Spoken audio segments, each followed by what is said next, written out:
to revive the Lunox. We haven't seen the Lunox much, and in Season 6 of many an MPL, Lunox has been showing up, so right here, right now might be a good time to do so. I just got word of this earlier when I talked to some of the teams. The Lunox right now has this certain mechanic that he can do double brilliance. Oh. Double brilliance? Meaning, he can deal twice as much damage as your normal brilliance. Oh, we have seen a Lunox in the playoffs once. Yes, we did. Once. So here we go. Another go. Ooh, 100% win rate. Are we seeing that?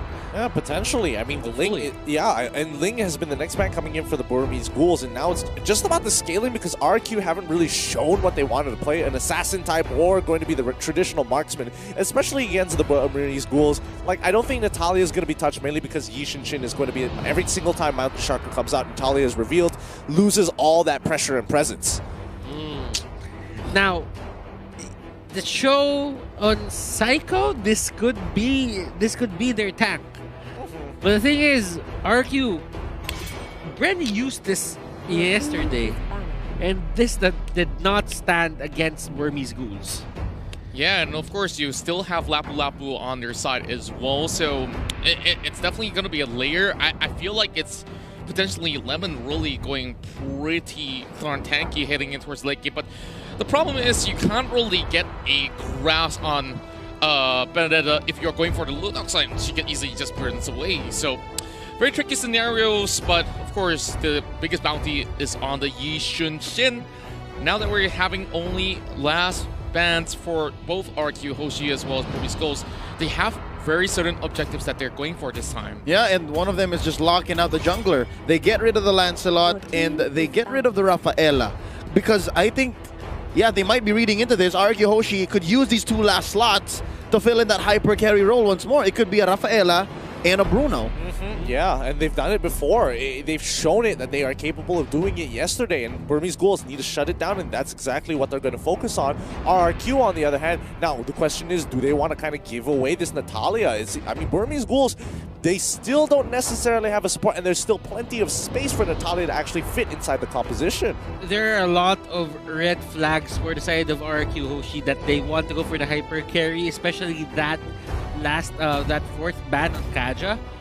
It really just says a lot about what they're planning, and now the Chang-O, you do not want to have that Lunox Chang-O combination for the side of Burmese Ghouls. That is a hard defense to break. Yeah, I felt like if they really wanted to go for that Bruno Rafa, they could have possibly picked it earlier, like what they did on the other day when both picks were left in phase number 1. And obviously, Burmese Ghouls have already seen their game, studied well enough to, okay, if one day we're facing them, this is what we're gonna ban. And yeah, going to phase 2, this is the problem here. Yeah, the reason why RRQ HOSHI, Coach James to be specific, was so confident and bold to do it phase 1 was it was relatively unknown. Like it wasn't as open. But right now, after winning day 1 with it, I think Burmese Ghouls would read well into it. I mean, they literally did. Like, they got rid of the 1/2 of that formula. So after this Khalid pickup by the Burmese Ghouls, RRQ HOSHI have to finish up strong, and they're still lacking a jungler. Yeah, to add on top of that, the other time that they have the Bruno Rafa lineup, they also had Khalid to just be the icing on the cake. So with that being still enough, obviously it's going to be something that's extremely different. Yeah. You can get the Bruno, but then, yeah, you're lacking one more thing. It's going to look very awkward. Yeah, RRQ HOSHI is not forcing anything here. They have to play to a strategy they were thinking of from phase 1. They can't just change on the fly. Usually, RRQ HOSHI just jumps the gun and just presses those picks. But right now, they are in deep thought, and they have picked their last 2 heroes. That's going to be the Claude and the Louis for their side. Burmese Ghouls, what are the things that they need for this lineup, for this draft to actually go or to turn out better? It's going to be the Hilda. Just want to be very aggressive. Yeah, that's a tank. This is tough because, I mean, even in Hilda in a lineup that RRQ HOSHI has as of right now can easily be punished here. Like, level 1, she's not really going to get too much, especially with Cho on their side. And if Cho is going, it really depends on who is going in towards the side lane. Is it the Sylvana? Is it the Cho? And I'm pretty sure that it's going to be the Sylvana, and the Cho's just going to be rotating across the map. Or it could be the other way around. Who knows? But Hilda might not get a lot of value. Yeah, But the thing is, Gideon, right now, and in other tournaments as well, there's this Khalid and Hilda setup that goes into the jungle, and they try to push out marksmen jungles like Claude. That could be the game plan here for the side of Burmese Schools. RRQ Hoshi, how do they stop this? I mean, they've got the low Yi on their side. Yeah. And I think that's already one piece of the puzzle that they need to consider. And it really depends on which side of the map the turtle is going to spawn. And more importantly, which buff is going to be contested here. Because if they guess wrongly, it's like, oh no, they're not on their orange buff. I've wasted too much time. It can be a little too late. So let's see how this goes. And more importantly, the lane assignments. And it's time to go into the Celestial Palace. And I am going to throw you to our casters, Gideon, Leo, and Contra. Take the floor. You know, potentially this is going to be the final game between these best of 5 series, or unless RQ is going to change the tempo of the game. But speaking of which, we're already seeing Vin being pressured from the get-go and, well, has to get himself regenerated. Yeah, just look at the way they opened it up. They sent RubyDD in just because they know he can get out no problem. Maybe he walks in safely, at least no problems there. Top side's going to get pressured, bottom side get a little bit of a push, but more importantly, they have mid-prio, so they know exactly which buff they're going to go on before actually looking to consider the invade. Yep, and right now, as we expected, maybe alongside Kid even, forcing out the time for Albert to take that buff, although not as fast or not as slow as they wanted to, so we're still relatively at equilibrium. But yeah, this is going to be R7 on the side lane show. Their tank here is going to be Psycho. Now maybe comes in. Yeah, maybe now a bit too much more than he could chew. The rest of Burmese Ghost is not going to be giving him any sort of helping hand, but he might just be walking out. First blood for RRQ. And what did I say? Not going to get as much value, even though he did take the Purify as well, which is really good. A really good shout too. Maybe understanding this, like, yes, there is quite a lot of CC there, so I got to be a little bit more careful. But again, once you get onto that blue side, there's only a few brushes that you can work with, and if you get hit by the Cosmic Lance, it's game over. Indeed. Now, of course, a lot of pressure on towards the top side. Blazing to it already used up, but nothing too lethal for D to deal with. And Turtle's coming up next, knowing there's no Blazing to it. This is going to be some pretty good deals for the side of Burmese Ghosts if they really want to contest. Given how crazy games 1 and 2 went, I'd like to just comment on the overall lineup and especially how they're behaving. This is relatively tame. Like, it's come down. Like, after all the diggy action from game 1 and 2, like, we've gone back to the basic 1-3-1. Like, this is interesting to see how these two teams are going to be pushing the envelope and seeing how far they can take it. Now, Mountain Shocker here by Ace, and they catch out Psycho. Wrong place, wrong time. Psycho definitely had seen better days, for sure. You definitely hate to see it.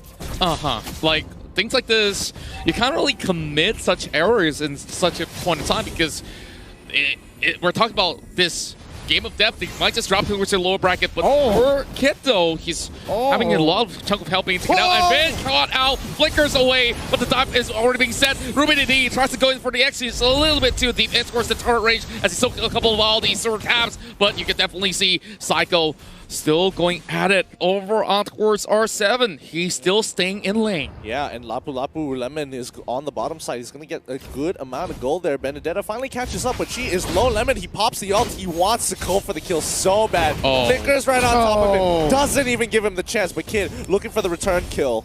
Nah, I don't think that Kid could possibly do much here after everything expended, including the flicker, has already gotten him a little bit of safety ground, but RQ already pulling the turtle out. But look at D, though. He's coming from the backline. That storm and towards RRQ as they put in a challenge, but look who's arrived. Blazing to win, and the rest of Burmese Ghosts, they got caught up with a weight of the dragon as well. Baby goes down. Double kill going for the side of PG. A late response here by RubyDD, popping the Electo final blow, not even landing most of those slashes from behind. Gotta note, I think RubyDD, this is a good call to actually rotate and leave bottom lane because Lemon's doing something right there, because I think RubyDD should have the advantage. He has the high-end dry, he has the whole kit of Benedetta, and against Lapu Lapu, you should be winning more fights than you're losing, so I don't understand. So now I get why he went up here. This might be greener pastures. Yeah, speaking of which here, R7 obviously will have to just give a little bit of the circle away, and Flicker being popped up. Oh, close one. Not in range of the darkness, but down on, the greener pastures here, D is taking quite a beating, and the Sandstorm Guardian, Quicksand Guard is not going to be enough to take it out, and RRQ going to profit off of this, while BG up on top of the top side is going to be trading 1-for-1. It's a mirror. Turn. It's a mirror. A little faster on RRQ, though. Oh, sorry, I'm a little faster on Burmese Ghouls, but the gold lead is still very significant, about 1,500 here for RRQ in about 5 minutes time. Yeah, and we've already got 4 kills on Albert. Unless if they can shut him down right now, then maybe it might just be a little bit of even terms, but we definitely see that they need to actually get Ace back up ahead. And speaking of Ace here, he gets caught by Psycho, and he gets bursted down by Sylvana with great Imperial Justice. Wow, that was really smart. Vin sets it up and, oh wait, hold on, it's not over. Maybe he might be in a little bit of trouble and makes sure that he shows his recall. Can't catch me, but yeah, smart stuff. Oh no, RubyDD gets caught out after the Electro final blow. Still catches quite a few bullets from Albert here, and underneath the turret, that's Burmese Ghouls losing this fight, even on their home turf. Kid couldn't take down Lemon. That's 2 for none. Yeah, and slowly but surely, RRQ HOSHI is getting all these sort of leads, and speaking of which, Ace now in trouble once again. Psycho takes all the damage. Wow, look at Vin. He's slowly becoming that mage monster, and D can only hold on for so long. This is interesting positions to be in here, for sure. For sure. But RRQ HOSHI finally getting Burmese Ghouls to play their own game, but now the Brilliance comes out. Oh, Albert here returning with the Blazing Duet, and he times it so perfectly. They underestimated what the rest of RRQ HOSHI could have done, and he pays the price by popping the Brilliance for an offensive round. Yeah, maybe here wants a little bit more. He is going to be a little too aggressive, a little too haughty for my taste here. 6 minutes, 30 seconds in, there's a turtle up. I think Ace is just, I don't know, poking the lion. Might get bitten here. Real quick, I think an item check would be in the right timing, because after that turtle take, we're sitting at a close to 4K deficit behind for Burmese Ghouls. Albert already has the Demon Hunter sword. He already has his machete, and I'm pretty sure that's next going to be a golden staff. This is pretty huge, but now RubyDD caught in the Imperial Justice is a full-on fight. Yeah, this is not looking all too good. They get one free pick, but R7 is just going to be walking on top of maybe and says, oh, there's not going to be any threat. I'm just going to take this free turret. Okay, great work. And there's nothing that Burmese Ghouls can actually gain out of, but they're already setting up shop here. Lemon goes in to dive on towards maybe once again. As you can see, Kid does all that he can just to take Lemon, but it's been costing a lot. Mountaineer Shocker now spots out the rest of RRQ, but over the mid side, D goes down. They want to get some more. Brilliance comes out perfectly. Great dodge, but that's not going to be when the Blazing Duet comes through. Rotations to try to slow it down, but it's not going to be enough. It's going to be a full-on chase coming in for the Burmese Ghouls. They can't finish. Oh, finally one for RubyDD. And from the back, a little too deep. Nice knockup by R7. That's going to be Ace trying to run away. That Yusen Shin survives. And up front, it's RubyDD dancing. Albert finally ends it. 3 for 2 is the final tally. Somebody's got to stop Albert, and as much as they try to do that, RubyDD has expended everything he can. Electo, you name it. Like, they can't get the grasp on towards this really slippery clod. And, for Lemon as well as R7, they say, okay, it's worth it to just buy a little bit more of the attention heading in towards the tier 2 over the mid side. And, well, call for that sort of the exchange. Now 15 seconds towards the next objective here. Can Burmese Ghouls contest? Well, to be fair, there is no lock on Burmese Ghouls, right? It's only maybe. Maybe has to hit him with the 2 over and over again, and then that's it. D, it's a huge ult that you catch, but hold up! Way of the Dragon! Way of the Dragon has been expanded here. Mountaineer Shocker as well, as they force a way to go on a retreat. 11 wants this fight. He's going right in, tries to look for Kid, but you can see Psycho jumps right in, tries to get him with the Imperial Justice, locks him down as R7 gets the kill. The next one will be D as he tries to run for his life, but now all he can do is just to hold on to the rest of the members of RRQ, and the rest of Burmese Ghouls get a little bit of breathing space to retreat.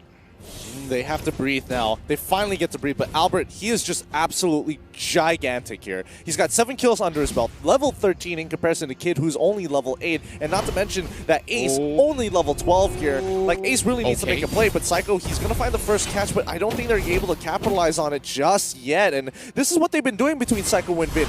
Vin has been sending Psycho into these really awkward positions, and if the Burmese get caught out, that's when Psycho jumps on and the rest of RRQ pounces. Yep, that's the fanciest face check I've ever seen. You had to use the diversion just to see, is anyone there? You could have walked it, but here's another one, obviously. I think the fact that Vin and Psycho have been pulling this off means Mountain Shocker's not enough. There needs to be more vision. There needs to be a little bit more information outside the Burmese Ghouls to get back here and to give Ace more space. But right now, it's looking like RRQ Hoshi's owning the map. They are ahead about 7,000 gold. For the first time in this best of 5, RRQ Hoshi is obviously in the lead now. Wave the Dragon on to D. Yeah, and it seems like they do miss the Sandstorm right there, but RubyDD is going to be caught out by the Blazing Duet. Going to help the Benedetta as he goes legendary, but maybe now, just fall back for the moment. And like you said, they can always go in for the backdoor divergence out there, and maybe has pulled in the attention way too much. Psycho catches him off. Yeah, it looks like RRQ have adapted well. They're forcing the Burmese Ghouls to play their game, a very traditional, very classic style here. They have to kind of get some pressure on towards the side lanes, but again, the macro coming up from RRQ in the lead. They have huge with the Blazing Duet as they take out one and now go for the second. Wow, great Sandstorm to land on top of members of the side of Hoshi, and Electro has been popped up on top of Lemon as he flickers away, but he does not escape from the grasp of the Benedetta. RubyDD, as once he gets one, the mid lane now exposed, but at least Burmese Ghouls, they finally catch a couple of members of RRQ. Good news and bad news. Good is they shut down Albert. Bad news is they lost all of their out of the base turrets. They only have inhibitors left, so the rest of the map is open. It's going to be hard to go for Lord contest. It's going to be hard to go for wave clear. It's going to be hard to even get your own buffs. So slowly but surely, I think the Burmese Ghouls here are going to want to make sure that they take what they can while Albert is out. But hold up, that's a cancel diversion. In goes Psycho. Oh, Psycho tries to actually goes in for the Lord Steal attempt, but here comes Vin as well. He's catching on towards Kid, but it's not enough. Brilliant's being popped. He's going to be safe. Burmese Ghouls, they do get the Lord. Big news for the Myanmar side as they do have to play the spur, and they are preparing for a comeback. Vin was trying to do his very best to try and chunk out the main damage dealer, going to be Kid and Ace on their side of the map, but I think overall, very desperate attempt. He probably should have played a little bit towards the back line, waited for R7, and maybe could have potentially baited Burmese Ghouls into a fight that they weren't expecting to get that pick. However, now that that is done, Lord is going to be knocking on their door, and let's see how Burmese Ghouls maximize their goal, because this was their comeback mechanic. Yeah, it's reminiscent of game number 1 where, you know, once they get that Lord, they will be able to just get a lot more of that macro pressure going on. And speaking of macro pressure, you look at RubyDD all the way up towards the mid side. He uses the Electro, not really the direction that he could possibly get any sort of a way to escape, but the Lord already knocking on towards the top side here. And it seems like they will be able to save it. Also, check out R7. He's just working, man. He's just working, pushing up this wave, and in comes D. If anyone can afford to, like, check into things, it should be maybe it should be D. But hold up, Kid gets destroyed. Oh, that's a big one coming in. He just shouldn't build his way in. And, well, of course, he did use his Where the Dragon, but here comes Psycho locking in D with the Imperial Justice as D will be able to walk out alive.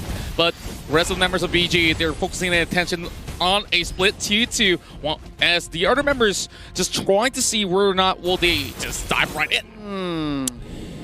I think RubyDD should take care of himself more. Again, that whole defense that turned into the Albert shutdown and eventually into the Lord was only because RubyDD performed. RubyDD did so well, and I think if they can protect him a little more and again tell him not to go too deep, maybe 1 or 2 more team fights that go that way, then yeah, Burmese Ghouls can reclaim the map. But right now, if there's another pick-off on RubyDD, RRQ is looking at a quick finish after that. Yeah, and I think I would totally agree with you there, Leo, because again, RRQ, they've got the better front-to-front combat system against Burmese Ghouls. Burmese Ghouls need to get in towards that backside. They need to take out Albert. Albert is gigantic, and he's going to be so hard to catch. He's 8-1 unless he makes a mistake with his Blazing Duet, which he doesn't necessarily even need most of the fights. Yeah, you can already see RRQ Hoshi is on an automation mode itself. Like, they're so comfortable with this recent meta, and R7 could definitely buy as much time as he wants from all these sort of side lanes, do exactly what RRQ Hoshi does best, you know, just pressure from both left and the right wing, and now Vin also gets his big purchases. You know what? I'd like to add to what you just said. Comfortable in this current meta. I'd like to think they're pushing the meta. Save for that whole Diggy thing, like that's a Burmese thing. But for our RQ here, James, they've also shown us quite a bit of what they're capable of when they're trying to get creative. But right now, this is just bread and butter. Gotta point out as well, the unsung hero here, Vin. A lot of these engages, a lot of these team fights, a lot of these free pickoffs would not happen without Vin. That's right, and of course, very fair point right there.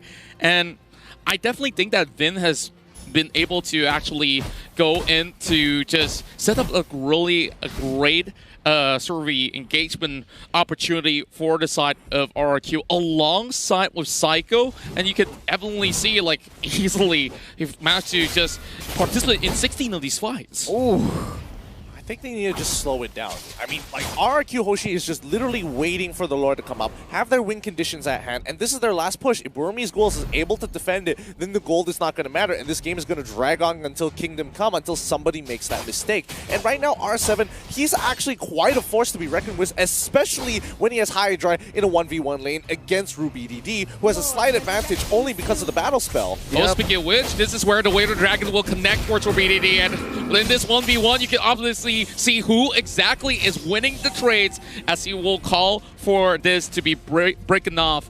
And with the Lord already being out there, RRQ Hoshi is having Albert just pulling the Lord out while the rest of Burmese Ghouls, they're arriving towards the scene, and they does get a catch right here. But Lemon, he's really getting all the attention that they need for Albert to come right in for the Blazing Duet. The rest of the members of Burmese Ghouls, they're shredded down as they melt like butter. But Ace, they do get out of this one with a slither help, and D, he cannot really hold on for this defense. Yeah, this is what I was talking about. Like, RubyDD is such a big part of this fight, and the fact that R7 just isolated him and now might take him out is such a big deal. Nice use of Sword Intent to run away. Another free dash here for our Benedetta. RubyDD, oh, he goes on for miles. This is a marathon for his life, and R7, he's not going to give up. He knows you're still there. Nice use of Electro Final Blow, going to be clearing the wave. Lord taken out off camera. Quick solo there by Albert, and this could go forever, and there's a knockout. Yeah. At the end of the day, RubyDD did his job, and that is, oh, we're losing the fight, clear the waves. You have no way to really pressure us until the Lord is up. And now that, you know, the Lord is down, that might, you know, change things just a little bit, but it buys enough time for the Burmese Ghouls to prepare for it. Okay, we're back off of our cooldowns, we're back alive in our base, and we can actually defend this properly. If I really could just honor an MVP right now, like you said, it's R7, because he really pulled the entirety of the attention of RubyDD up to the point that, yeah, you might just go in for the split push, but if you can't get anywhere near the Lord, like they were attempting the Lord, and they know that, okay, doesn't matter, this Benedetta is already on the elastic of health, and you can just keep him there for a long time. But here comes the dive, and Psycho is trying to go in for the setup.